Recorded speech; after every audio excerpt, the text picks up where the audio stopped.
individuals and organizations must always be democratic. Thank you for your contributions in cash and in kind to make this event possible. And thank you as well to the media who are here for. You've heard me say that our Fiji First government governs for everyone and leaves no one behind. The needs of the nation. I want to speak to you all today.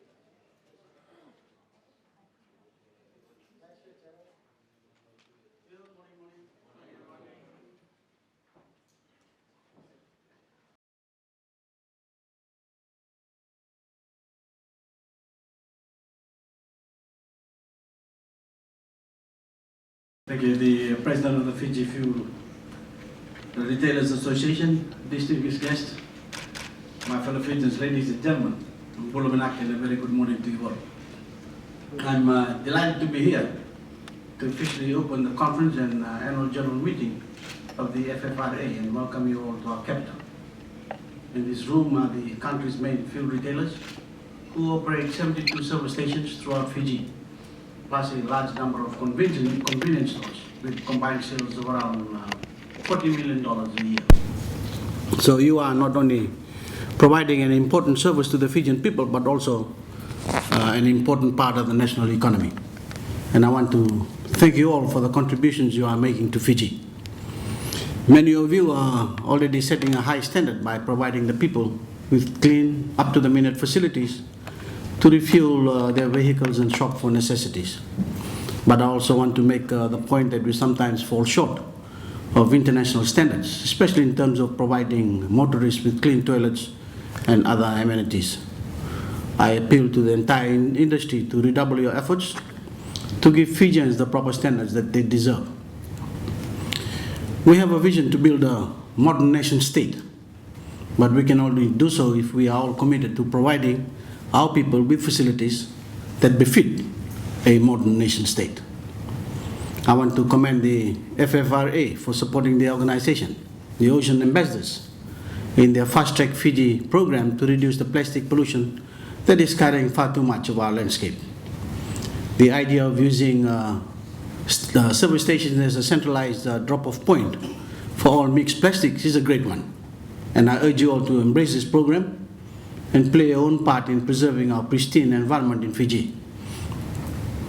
Ladies and gentlemen, you'll have heard me say that our Fiji First government governs for everyone and leaves no one behind. Unity, equality, opportunity, and prosperity and substantive justice for all are our main objectives. And we are able to deliver because we listen. We were elected to serve the Fijian people, and so we want to hear their views.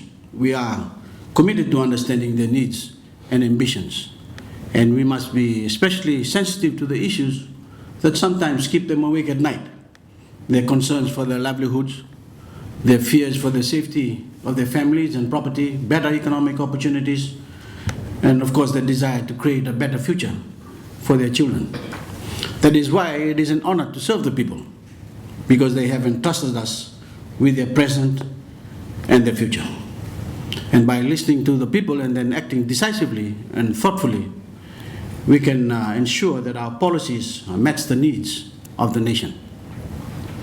I want to speak to you all today about the consultations we are having on our 5-year and 20-year development plans.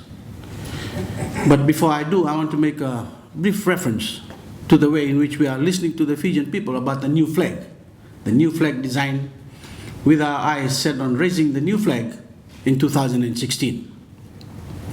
Why have we allowed the extra time? We've allowed the extra time because the Fijian people need it and we are listening. In our usual Wakamalua fever and Wakamalua way, the national flag design has been relatively slow to grip the public imagination. But now that it is really taken off and the submissions are in full swing, I recognize that the Fijian people need more time to mull over the various design proposals. The national flag feedback teams that have been fanning out all over the country report a very positive response from ordinary Fijians to the idea of embracing a flag that speaks to us as Fijians today and not our colonial past. In the meantime, I appeal to every Fijian, no matter what their age and background, to join us in this quest for a new noble banner blue that will fly proudly in the years to come and genuinely represent the spirit of the Fijian nation. While we are slightly delaying the process of choosing a new flag, development plans are another matter, because those plans have been put off for too long and the process cannot wait. Right now, we are conducting broad public consultations on the 5-year and 20-year development plans that the government has embarked on, and I want this to be the subject of intense national input, because this is a journey that we all need to take together. As you know, Fiji has not had a national development plan since 1987, 28 years ago. Until Fiji first began to govern for everyone, we had too many governments that were more concerned with dividing the people and preserving their power than with building for the future. Collectively, it failed our people. It lacked a strategic vision to propel Fiji into the future. It lacked a transparent strategic plan with achievable targets and benchmarks by which we can make our plans and measure our progress as a nation. Development is not just about wanting to be more modern. It is fundamental to creating the kinds of opportunities that will allow people to prosper. That is very important. It is government's job to put in place the infrastructure and the policies that open up possibilities, encourage initiative, encourage free enterprise, and reward hard work. That is why my government has placed so much emphasis on improving the roads, reforming the ports, ensuring that education is free, removing bureaucratic red tape, and guaranteeing, as much as we can guarantee it, that all Fijians are equal, regardless of ethnicity, regardless of religion, of gender, or economic status. Everyone is equal. But we cannot plan properly for the future without finding out what the people think and what kind of development they want. Where do we need to put schools? Where do we need to put nursing stations, hospitals? Where do we need to put jetties and build bridges? Where should we build new roads? Where should we improve existing roads? Do residents and landowners in the interior of Viti Levu want a highway across the middle of the island?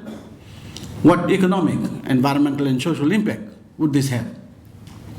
Where do we need to extend electricity and clean water next? And after that, where do we need to build health facilities and new schools? What kind of new crops and commodities should we grow? How can we get produce to the market? How do Fijians living in cities want to see their cities develop and grow? What do they want them to look like? What public facilities do they want? And what kind of commercial and industrial development should we have? And the answers to questions such as this and many more will give us a way forward for the next 5 years and then the next 20, as far ahead as 2035. We can only get there by forging a partnership of every Fijian working together: government, the private sector, civil society groups, and of course every citizen. And I urge you all here today to spread the message as wide as possible to as many people as possible that we need to get the attention of every Fijian to make this work. By the time the consultation period is over, we will have held more than 600 meetings all over Fiji. All of these have been arranged to allow people to tell us what they want to see included in our national development plans. The 5-year and 20-year plans also give us a basis for going to our development partners, whether they are multilateral institutions like the Asian Development Bank, the United Nations Development Program, World Bank, the IMF, the European Union, or the national agencies of countries like Australia, the United States, or the United Kingdom. All of these agencies need to know how to target their programs. And we will have greater collaboration and targeted development if we can lay out a transparent, concrete development plan. I urge your organization and you as individual entrepreneurs to make your submissions also.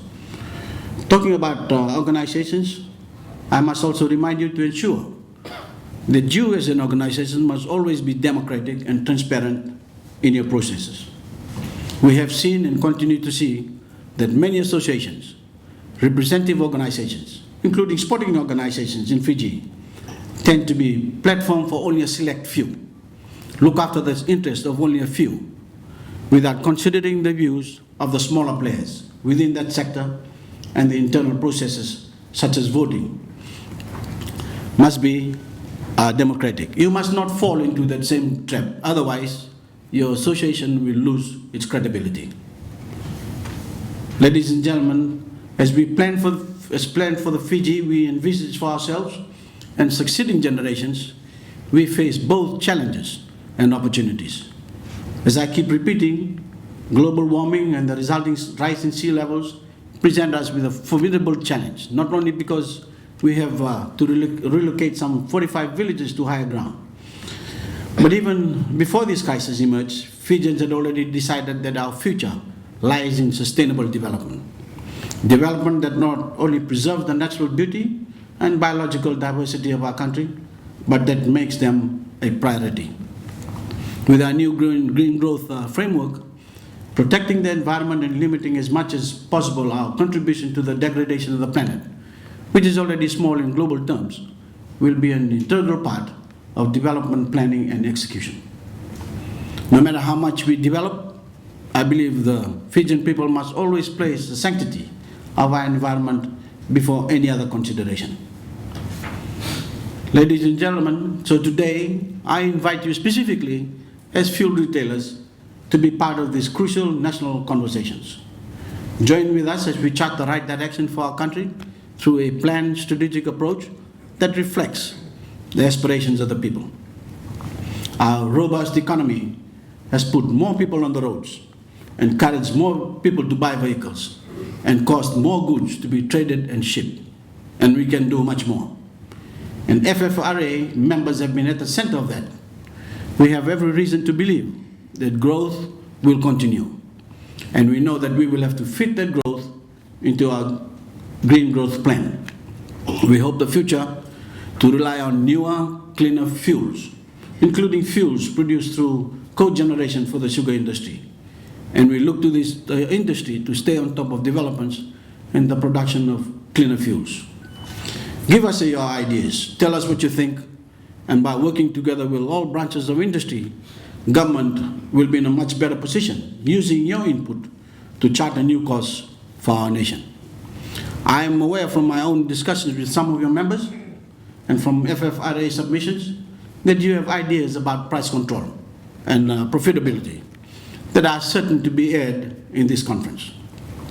Let me simply say that I will personally make sure that at the ministerial level your interests are given full consideration. I can assure you, as well as the Minister for Trade, Mr. Fayez Kaur, has an open door. He will always be ready to listen and work with you. I cannot intervene in the price control deliberations of the Commerce Commission because it is an independent statutory body. But I can express the hope for an outcome that will meet your concerns and protect the wider public interest. There need not be a choice. If we all listen to each other and respect each other's interests, we can find solutions that benefit everyone. So I ask you to join with your fellow Fijians and be part of the discussion. We can't build a future without fuel, and we certainly can't build a future without entrepreneurs. So you are an important part of that discussion. Thank you again for your contribution to our nation, and I wish you a productive conference. Thank you.